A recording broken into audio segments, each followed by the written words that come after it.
and the life sciences and the biotechnology ecosystem. He has done his bachelor's in microbiology from Nizam's College and did his master's in biochemistry. Biotechnology. Did his business management, worked in e-commerce, more time than this. So over to you, sir. Would you like to start? I think firstly, thank you, Jayesh. Thank you so much for the lovely introduction. Firstly, I'd like to welcome the Chief Economic Advisor of Government of India. Please, a big round of applause for the young. I think he's possibly by far the youngest Chief Economic Advisor. In fact, I am a little intimidated because intimidated because of two things. One, the title, he's the Chief Economic Advisor of Government of India. Secondly, I wasn't too sure if I was going to get his complete name in full, with the correct pronunciation and all that. So I asked him, what do I call you? He said, call me Subbu, I'm fine. I don't know if protocol is going to come in the way and if I'm going to get a letter from Prime Minister Modi tomorrow morning, but I think I'll stick to Subbu. So Subbu, welcome. We'll start with a song, I think. Is that what we're doing? We'll start with a song because I was just informed that you're a singer. And I also have realized, I think, your return from the United States, where you had a wager of $1,000 with a friend of yours. I'm pretty confident after just, meeting your wife now, I'm pretty confident it was because of the wife and not because of that $1,000 bet you had. It was because of the wife he returned back home. So welcome. You know it very well. Yes, I do. We are both married men. Let's start off, with a quick keynote by Professor Krishnamurthy Subramanian, and then we will get into the Q&A after a bit. So please take the podium and give us your insights. Thank you.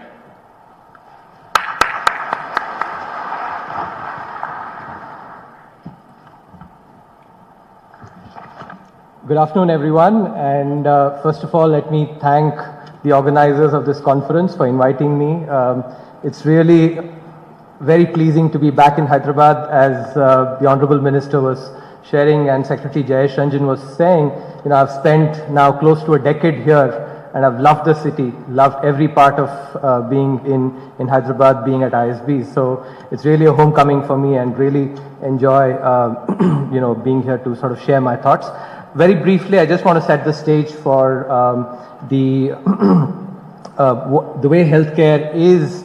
I'll talk less about how healthcare is, but try and paint a vision for how I view healthcare would be going forward, maybe 15, 20 years.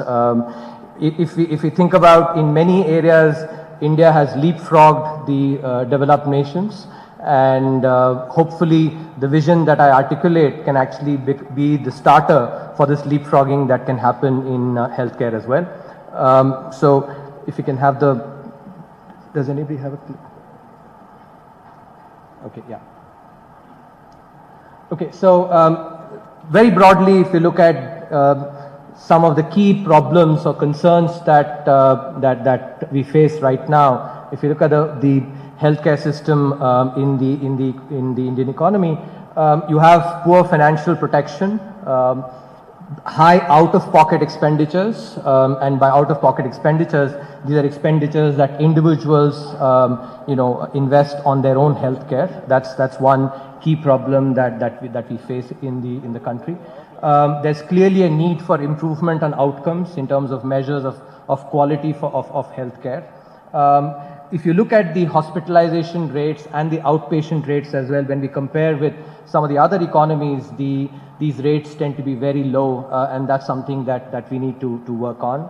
And then, as I sort of alluded to, there's suboptimal access to healthcare, quality healthcare, especially at the bottom of the pyramid, tends to be low, and the quality of that care is also low. And I just want to sort of outline, and this will be very useful when we discuss going forward as well. If you think about the role of government, and this is something that I've actually been quite conscious about, especially in our country. If you take any public good, whether it's actually healthcare is an important public good, but take any other public good, education or, security or any of those other public goods, people like us who are better off can get that public good in the private market. If, for instance, the government is not able to provide, let's say, good healthcare, we can go to private hospitals, but people at the bottom of the pyramid cannot do so. And that is something that is very important for us to recognize. Moreover, in India and in a lot of other countries as well, typically a shock that someone at the, a poor person, let's say, faces, a temporary shock can be something that creates permanent, a debilitation for such families. Therefore, the healthcare becomes extremely important, for the government to provide. Just quickly, sort of examining on a sort of a cross-country comparison, this is a ranking of some countries. Notice we are actually close to Ghana in terms of the ranking. So we rank 143rd in the Committee of Nations. If we look across some of the neighboring nations, they're doing far better than us in terms of Sri Lanka 79th, Indonesia 91st, China 92nd, Thailand is also better than us. What is important, I want you to sort of keep this in mind when I show you some of the other statistics. Look at India's rank and then look at how the our spending and some of our other investments is. It's not that we are doing so poorly because we are spending extremely less on healthcare. As a percentage of GDP, if you look at these numbers here, we are in the same ballpark compared to all the other countries that I showed you. In fact, we are better than Sri Lanka, Indonesia, and Thailand in terms of the spending that we do on healthcare. Yet, despite this spending, we are not doing very well in terms of outcomes, and that's something which we need to keep in mind. If we look at the out-of-pocket expenditure, this is something which is really important as policymakers that we need to be concerned about, that the out-of-pocket expenditure for individuals in India is way higher than that of the other countries, and that sort of is a telling sign on the healthcare sector as it stands today.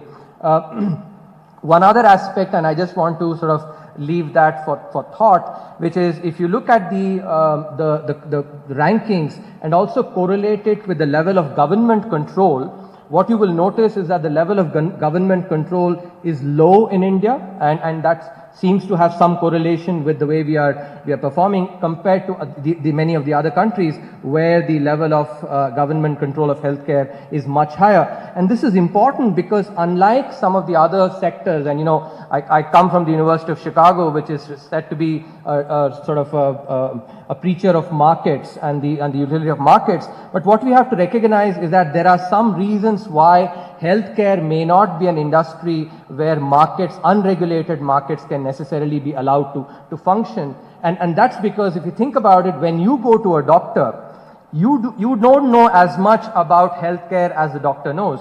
And this is something that we academics use this jargon called information asymmetry. The fact that the provider of healthcare knows a lot more than you do, and therefore you have to sort of place that trust in the doctor. But sometimes, when the provider is also the supplier, you can have conflicts of interest, and that becomes a concern that we have to keep in mind. A second aspect is that when you are sick, and that happens to all of us, we want to be, well tomorrow, day after. We actually are, really keen to get well as soon as possible. And that creates what we call in economics hyperbolic preferences, which is that we do not have the patience to wait for, and I think that's understandable, but this is a difference compared to other markets. If you think about other goods, sometimes we are willing to wait for, let's say, the right price or, the right quality. But in healthcare, that is something that is not affordable at all. And that is an important aspect of healthcare that we should keep in mind. Finally, none of us knows when we are going to become sick, when we may have to go and approach a hospital, when we may have to invest sort of expenditures. So there is significant variability and uncertainty. And you have to keep this in mind both from the supply side, which is the hospitals or the providers of healthcare, and from the demanders, in this case, the customers. Nobody knows actually there is uncertainty and variability. So these three characteristics make healthcare an important area for government to think very carefully about the design of healthcare sector in the economy. And that is something, and so I want to leave this thought that just unregulated markets might lead to suboptimal outcomes, and therefore there is a role for government to think very carefully about the design of healthcare in the economy. So let me just, with that, just portray the way I see, healthcare to be maybe 10 years from now, 15 years from now. Broadly, if you think about, right now, if you think about healthcare is primarily curative. When you get sick, you end up going to a hospital. But healthcare need not be that way. It can be more preventive. There can be an emphasis on well-being and health. There might be, a use of various aspects of, economics, especially what is called behavioral economics. Recently, Richard Thaler got the Nobel Prize for what is called nudging people to actually do what is right for them. And healthcare is especially an area where that behavioral economics of nudge can be very useful, because many times we ourselves don't do, what is right for us, and that's where the behavioral economics of nudge can be very useful. So going forward, maybe if we look forward 15, 20 years ahead, healthcare need not be only about cure. Healthcare can be about well-being, about preventive medicine, and just ensuring that we all are healthy, and the visits to hospitals actually end up becoming lower. A second aspect, especially in the Indian context, I think, which is we must recognize the value that alternative medicine provides. I wish to relate this anecdote about in Hyderabad. My younger brother, who studied with me at IIT Kanpur, was a severe asthmatic, and on the recommendation of a few friends, he ended up coming here in Hyderabad for the fish medicine, took that medicine for 3 years, and followed all the restrictions that were asked for by the doctors to actually follow. And lo and behold, he actually has not been, as asthmatic at all. He's really gotten cured. And this incident that I'm relating is about 20 years back. But, that one incident actually made me start believing in the role that, that alternative medicine, especially Ayurveda and homeopathy, etc., can play. Because the important difference, and, as economists, we talk about what is called general equilibrium versus partial equilibrium, which is, do you treat the human body as just a part versus a system? And one important aspect of Ayurveda and alternative medicine is that, it treats the human body as a system, and understanding that if you try and change something at one place, there will be effects at other places. And treating the mental aspect of health also as a critical element to health, and that is an important aspect. So I can foresee 15, 20 years later that the diagnosis of, ailments, which is an important aspect, which is a very subtle science in Ayurveda, that's where technology can come in a lot more, being able to understand the mental aspects and integrate that into medicine. Because particularly with some of these, alternative medicines, it's the diagnosis that is a critical, and that's where technology can possibly play an important role. I think, Secretary Jayesh Ranjan was talking about my fascination for technology. I'm trained as an engineer, but healthcare is one area where certainly there can be a huge role for technology. Just imagine if suppose there is a public health registry, which is that all the, when I go to a doctor, there is a centralized database from which he pulls out all the ailments that I've suffered from, right from my birth. And not only that, he's also using, maybe private sector providers are using the data that government puts out with all the necessary checks for secrecy and data integrity, but provides it to healthcare providers and for them to do analytics, which says the analytics then tells them, as soon as he looks at my file and says, oh, Subbu, maybe you are actually at the onset of, early diabetes, God forbid not, but so there maybe that prescription comes, and that predictive ability that analytics can provide can then lead to prescription saying, okay, you need to be watching the sugar intake that you're doing. So this is something that I think, and I don't think we need to even wait 15 years, but this is a real possibility, and that's where technology can play a huge role in being able to, and governments especially can play a role in this. Final aspect, and this is again where the industry, I think, can play a critical role, especially in sort of basic research. This word surgical strikes is in vogue, and I thought, why not a surgical strike on precise interventions on cancer cells. Nanotechnology and genome programming can help being able to actually get at the cells that are actually mutant rather than having to actually do a carpet bomb of all the healthy cells around it as well. So 10, 15 years later, this may be also something that we may be looking at, and therefore cancer may not be the kind of fearful word that it is today. So that's with that sort of broad thoughts about the vision that I foresee for healthcare over the next 15, 20 years, I would love to actually hear the thoughts of the Honorable Minister and interact with him. Thank you.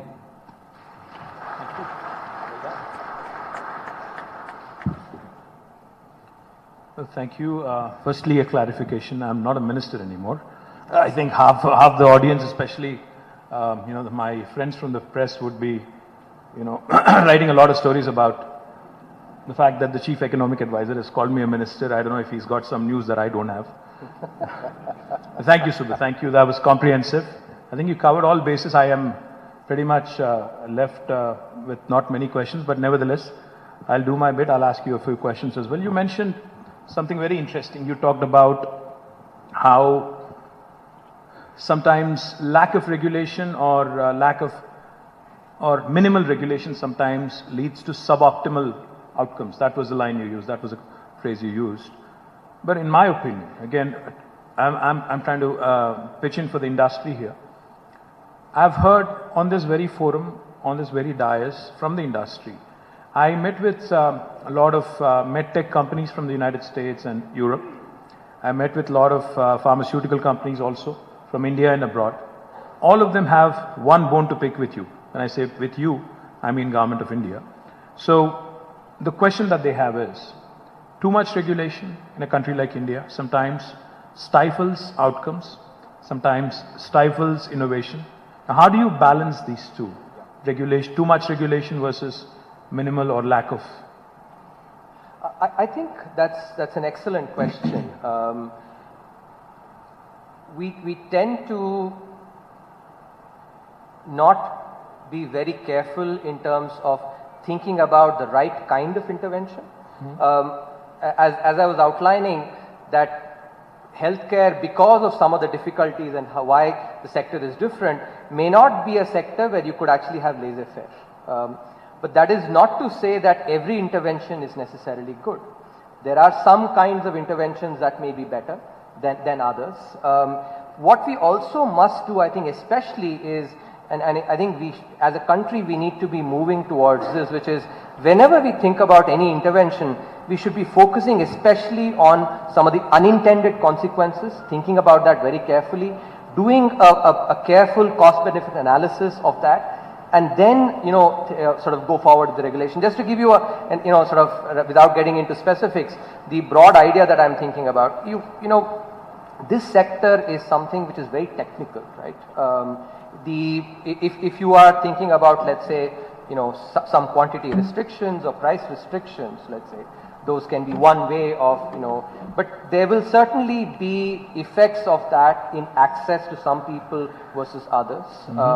For instance, those people for whom, let's say, if I have to travel 20 kilometers, let's say, to be able to avail healthcare, even if the price is set, let's say, all over India, a particular price is set, the fact that I have to travel 20 kilometers or maybe 50 kilometers means that the cost that I am paying to be able to access that healthcare is very different from someone who's actually in the city. Let's say, for instance, we stay very close to continental hospitals, right? For us, it's a 2-minute drive to be able to go there. But take someone who's, let's say, in Warangal, if he or she wants to come to access continental hospital, the cost is different. Now, this is where one size fit all sometimes as regulation does not work very well, and calibrated thinking about the kind of costs that is involved is important. Let me be very clear. What I'm trying to say is I'm making 2 points here. One, that this is a sector that cannot be led to be just laissez-faire because of some of the frictions that I spoke about. Yes. But second point I'm saying is that is not a license for any kind of regulation. We have to be careful in what kind of interventions that we design. All right.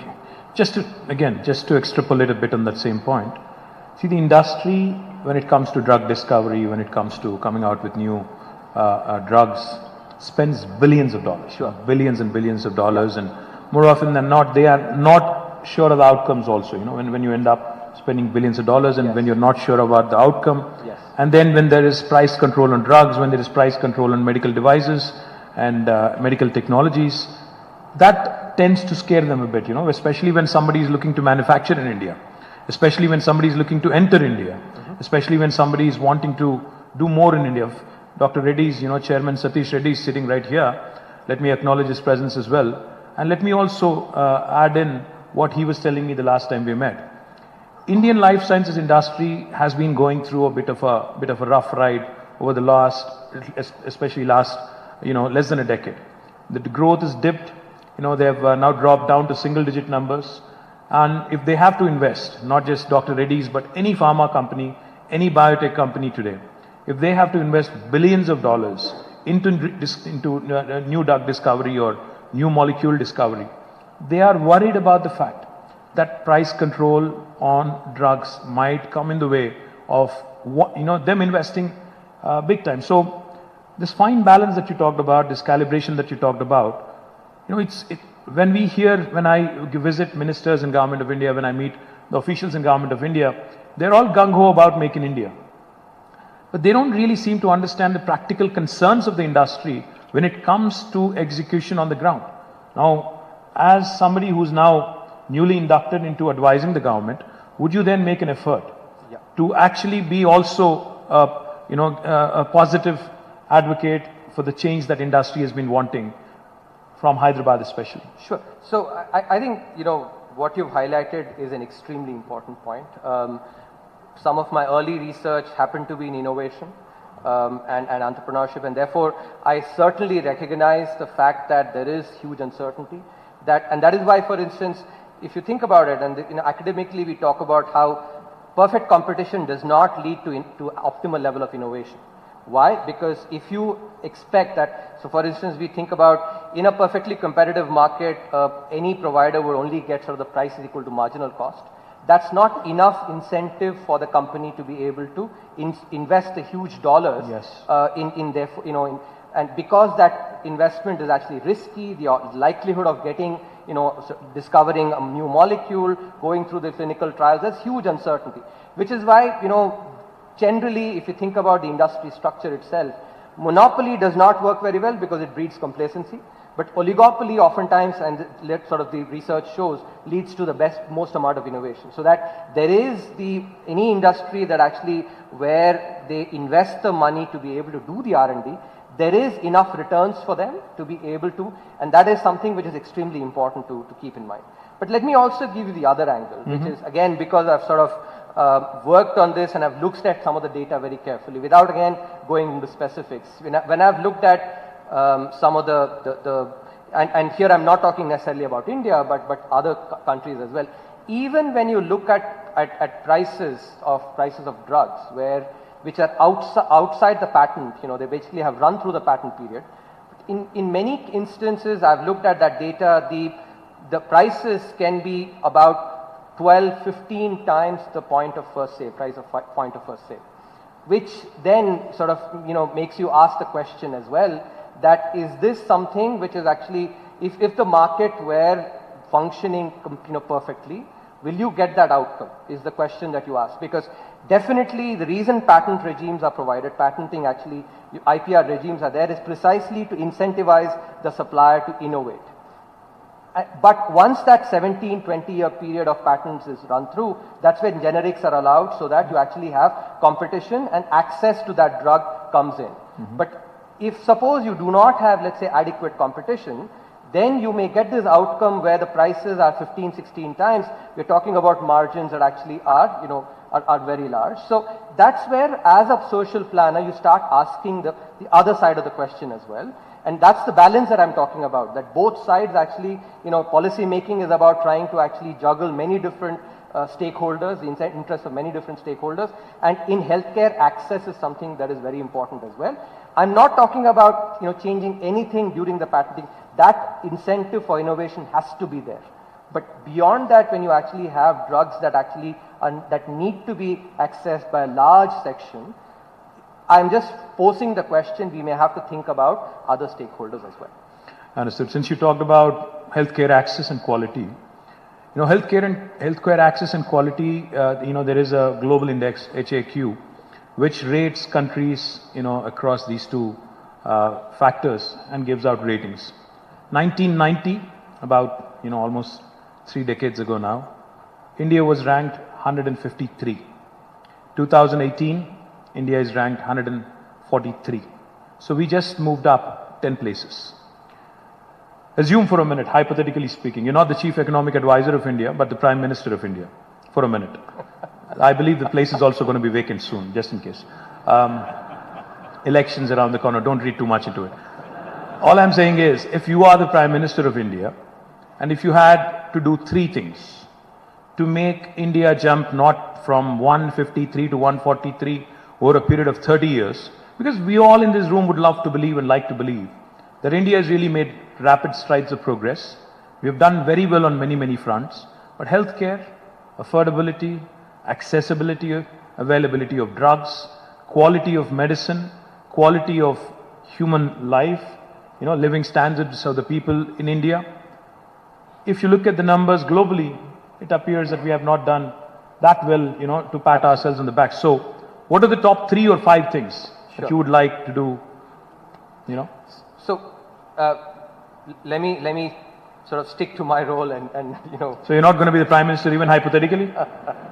All right. Kavita? I'm going to do a, in cricket language, well left on that question. All right. The first thing I would actually talk about is so if we, as I was outlining, that the structure in healthcare markets oftentimes is a mix of oligopoly and oligopsony, which is, many buyers, not too many, okay, and similarly many sellers. Right? And that's what, again, when we look at internationally, is a structure that seems to work very well. So, whether at the state level or at the, at the central government level, the government, is actually a buyer of services, whether it's actually through CGHs, for railways, health, defense sector, is buying in many different, but possibly in fragmented, more fragmented ways than we would like. Now, one way of sort of getting at that optimal structure that I've talked about is to combine that and maybe actually bring bargaining power. And thereby, when, as the government, you actually have the power to possibly be able to ensure quality as well, as a bigger buyer, right? That's something that I would think about, number one. Number two that I would think about is actually, and here's where I look at the reform that the template for reform that GST has provided as something which is which we need to understand and possibly be able to replicate. Because here you had an instance where center and the states came together to be able to decide on something that was best for the country as a whole, when there were some possible states actually which were, which may have in the short run to sort of lose, and others that were winning, and that's where the bargaining happened, and we were able to get it. So I would take that template and think about more federalism and greater cooperation between. Can I interrupt you for a second? Finish that point, and then I know let me on center and states. And again, the sort of to outline the vision here. Some of the spending that can be provided here could be based on, if you take the example of how venture capitalists fund startups in the health sector, let's say, right? They do a staged kind of financing based on outcomes, and that may be something, and that seems to have worked very well. Some thoughts about that can be brought in, saying, as a center, and sort of when we implement recommendations of the Finance Commission as well, can we make it more contingent on outcomes, and thereby incentivize sort of this race to the top among states, and that's the sort of vision that I'm trying to articulate in terms of the second aspect. A third, which I already spoke about, which is the data, and I think again, governments are sitting on huge sets of data possibly here. Not only are they sitting on data, but there's a possibility of triangulating. You have government data from possibly private health providers, and administrative data, and you combine all three to be able to create that foundation, that data infrastructure. Because again, when we think conceptually, government's role is to provide public goods. And in today's age, data and the insight that you obtain from data has become a public good. So the role that government should be providing is, with all the necessary checks and balances to ensure privacy, etc., create that infrastructure and create that backbone on which private sector can sit and then leap from there, doing a lot of analytics and ensure better service delivery. I think the sort of the possibilities are infinite there. Once the data starts coming in and being able to sort of combine different aspects of both qualitative and quantitative data. For instance, my blood pressure, or let's say my sugar, level is a quantitative measure.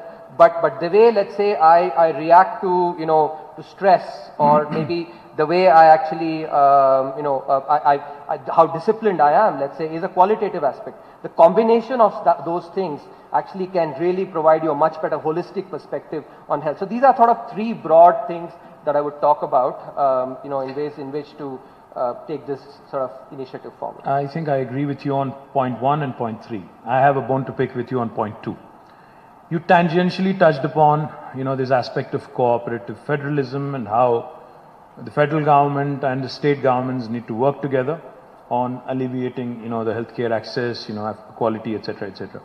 Now, the one question I have for you is, this is something that, as an Indian, I am not. Please don't think of me as a policy maker belonging to a specific party here in Telangana, but just as an Indian, as a citizen, what bothers me is, why is everything so centralized in India? I mean, when it comes to healthcare, since we are talking healthcare, why should somebody sitting in Delhi decide what is the kind of devolution of money on the health front that should be given to a primary healthcare center in a tribal village in Warangal district? Or why should somebody sitting in Delhi decide what is the quantum of money that needs to be given to the area hospital in Sirisila, my constituency? Why can't some subjects, such as health, education, be taken off the concurrent list, be given completely to the states, and let them, and give them the quantum of money that you had planned? For instance, just to give you, give you an inkling of what is really behind the point I'm trying to make. See, in Telangana and in Andhra Pradesh, in the erstwhile United State of Andhra Pradesh, the then government, Congress government, had launched a program, a universal healthcare program called Arogyashri. This was about 10 years ago, about 2008. And it's been going on beautifully well. We spend about 900 plus crores every year. We cover nearly 1,000 ailments, and we provide comprehensive health insurance to the tune of 2 lakh rupees for about 100 crore, not 100 crore, but 1 crore families in Telangana. Now, of late, a scheme, Ayushman Bharat, comes in. Now, Government of India tries to tell us that is better than Arogyashri. Therefore, you got to play along, you got to adopt.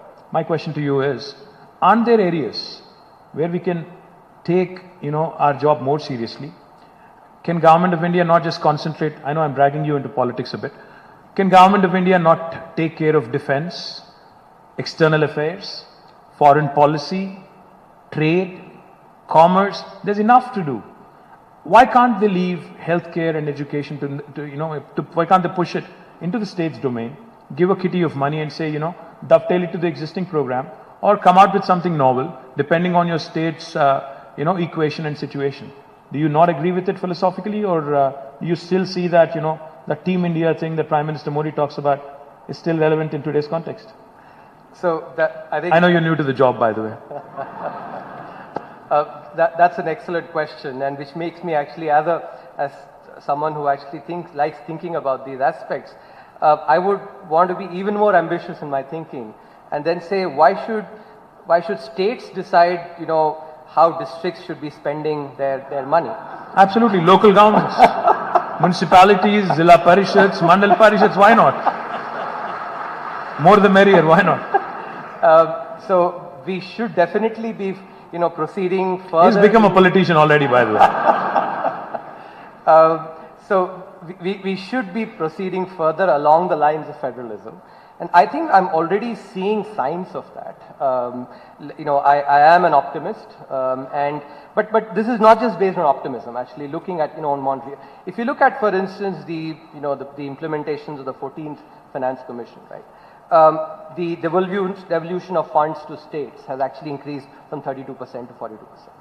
I think there is, if we look at some of the, the rankings, for instance, Telangana is doing so well on ease of doing business, right?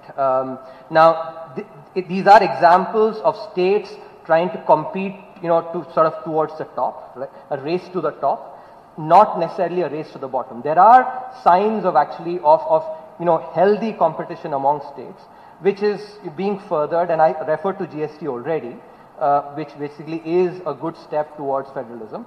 I think, I'm taking on board the sort of the comment that you're making, but I would outline the vision that we need to definitely move towards greater federalism, not only at the state level, but state to district level as well.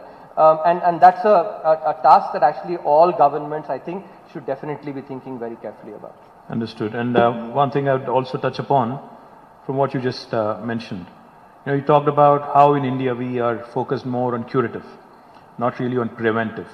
Now, just to give you an insight of what the government of Telangana has been doing, we've in fact started a brilliant program called Kanti Velugu, which is screening of the eyes. It's eye care for all. Yeah.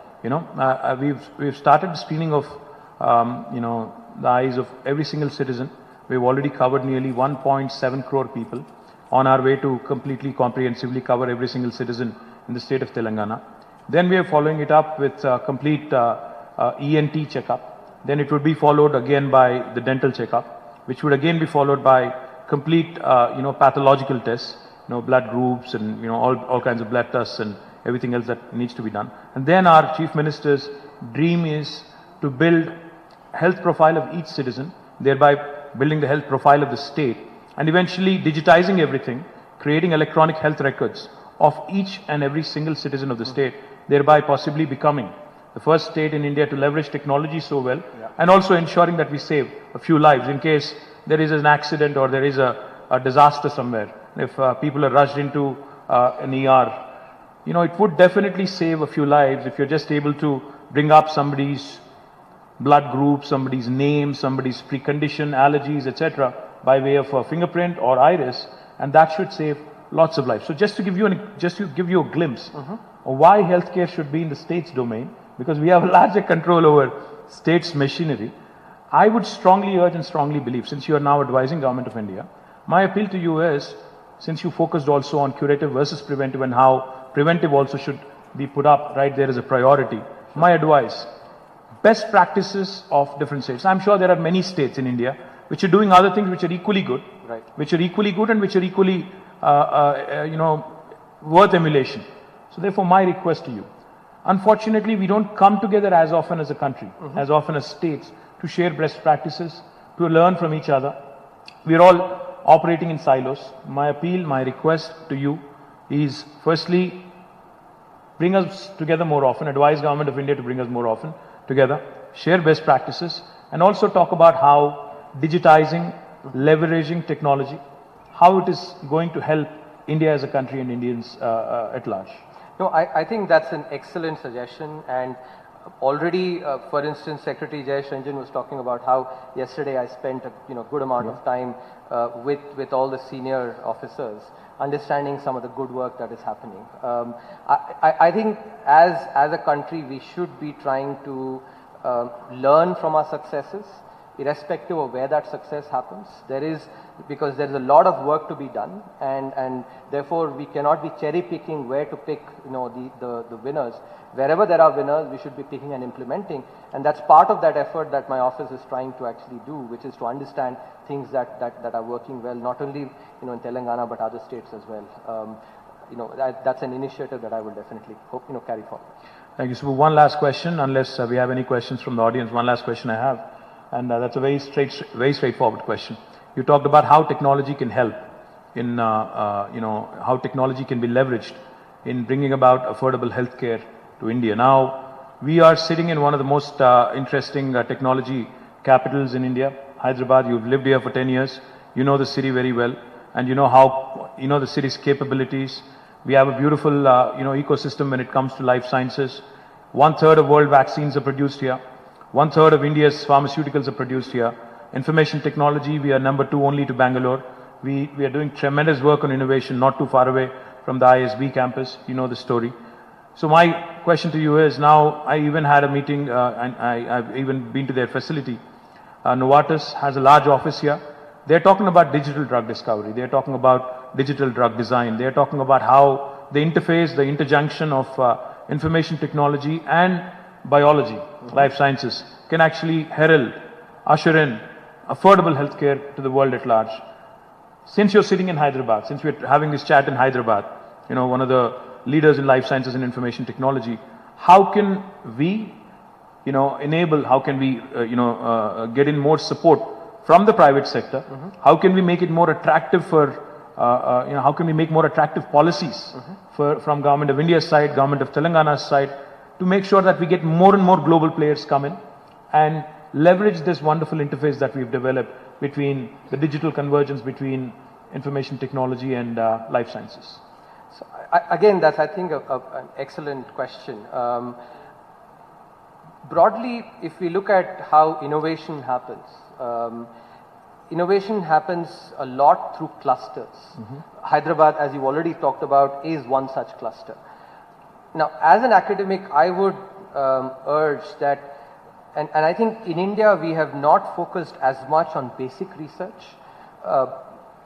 I think investment in basic research happens when we are more visionary, without necessarily asking for results from that research, 5 years later, or 10 years later. If I often give this example because, just sort of on a more informal note, when I would finish my teaching at ISB, students would ask me, Prof, when can we see you next? And I would say maybe 8 months later. And they'd say, why don't we see you often? And then I would tell them about how I actually spend the rest of my time doing research. And ISB is a place that has actually sort of really created that ecosystem. We need more of that. We need more universities doing basic research. And I also would give them the example of Ramanujam, right? At the time when Ramanujam was doing his work on number theory, there was no application of it, not even in the next 50 years.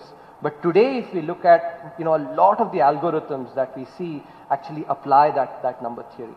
I think that emphasis on just understanding the world, just basic research, without saying, okay, we need some returns from this, because a lot of the innovations that you're talking about and the next generation of innovations will come only when we actually also invest in basic research. And that's where I think our industry, I would sort of humbly request our industry to have that vision, that if they actually have to leapfrog and start becoming the sort of the innovators and the ones that create the new molecules, those molecules that are, let's say, used world over, right? Then they have to start working very closely with academia and fostering basic research. And here's where the industry government collaboration also is important. For instance, in the US, and you've been in many years there, the small business program, for instance, right, where some of the money was brought in by government, but the vetting of the proposals was done by private sector, because they understood very well that the expertise to vet those proposals sits in the private sector. I think some of those initiatives already I can see that some of those are being brought in, but more of those that needs to happen in general for our basic research too. I think so that's something that I would emphasize a lot on.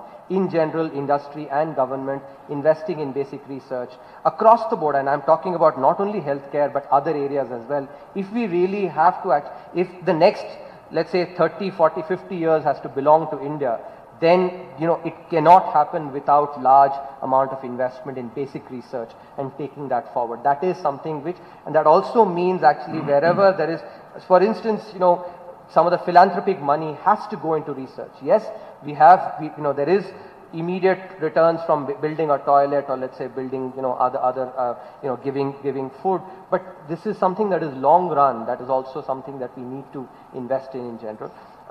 Overall, I think I in my own research have found that infrastructure, especially the soft infrastructure, is extremely important, and we do have enough of skilled manpower. Being able to sort of train them so that they also develop the temper for research is also important, because if research has to happen, we have to have enough of skilled people who enjoy research. And that's the other sort of part of the ecosystem that I would strongly urge for us to build. I think, and finally, as I've already talked about, governments need to be thinking very carefully about how to create incentives for research, for creating that ecosystem. And without that ecosystem, without that clusters, I think some of the vision that I've articulated will, I think, sort of may not be fully achieved. Fantastic. I loved exchanging some thoughts with you. I'd be remiss in my fiduciary responsibility if I don't mention the fact that, in fact, under your former dean and a former mentor, Ajit Rangnekar's leadership, we've started building... Former and current mentor. I'm sorry? Former and current mentor. Mentors never become past. So what are you now, His Economic Excellency now, Ajit? Okay, His Economic Excellency Ajit Rangnekar's leadership. I must mention to you that we are, in fact, as Government of Telangana, along with the support of the industry here, we have started building on what is called as Research and Innovation Circle of Hyderabad, just to precisely bring about that collaborative effort between industry, academia, and with a market outcome-oriented, outcome-focused approach. So we are, doing something significant in that effort. And once again, many, many thanks. And if there are any questions for Subbu? Yes. Are we winding up? All right. Not even one question? We thank you, sirs, for such a thought-stirring session. And now we would like to call Mr. Jayesh Ranjan on the stage to close the session and to felicitate the judges, to the esteemed guests.